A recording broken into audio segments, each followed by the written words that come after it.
إياك نستعين زما انتهایی قابل قدر مشرانو کشرانو همزولو او د پاکستان تحریک انصاف ملګرو السلام علیکم. خبرې زمون چیرمن صاحب اوکړي او استاد صاحب او حاجی صاحب ولاړ او د سټیټ سیکریټری د هدایت مطابق او د تحصیل مارتون ډېر شیخ خلک راغلي ټول ته موقع نه ملګری د روډ باندې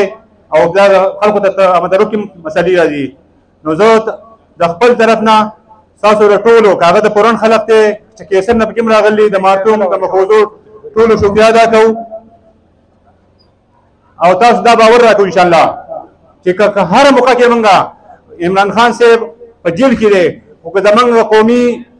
مرکزی مشرانو یا د صوبایي مشرانو مونږ ته هغه هدایت کړل چې تاسو اسلام آباد ځان نه ورسوئ. نو ان شاء الله چې دې کې څومره خلک ته اکثریت مونږ لکه رسیدلی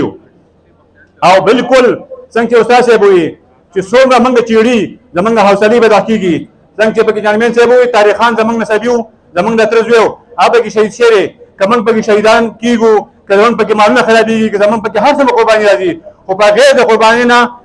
یو انقلاب نشي راتلی ځکه چې عمران خان صاحب سار یو هغه ما کاته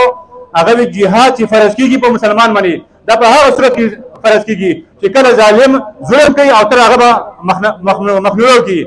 غریب سړی کمزور سړی ظلم نشي کولی. نو کمن سره دا اداري ظلم کوي دا اداري زمونږ اداري دي هغه له پکاره چې خپل غلطۍ معافي وغواړي او نو قلار شي او د عمران خان صاحب چې بې ګناه په قید کې ناست دی او زمونږ نور د پي ټي آی کوم مشران دي کارکونان دي چې هغوی راوباسي د ملک حالات صحیح شي او انشاءالله چې عمران خان صاحب راوځي او دا ملک په حالات به برابرېږي. د دنیا کې چې څومره خلک دی که هغه مسلمانان دي هغه عمران خان صاحب د پاکستان لیډر نه دی هغه عالمي لیډر دی ټول دنیا نه خلک دا امید دی چې عمران خان صاحب راوځي په پاکستان کې به امن نشي او په ټول دنیا کې به امن نشي. نورې خبرې کې کوم نه مشران وکړي وما علينا الا البلاغ.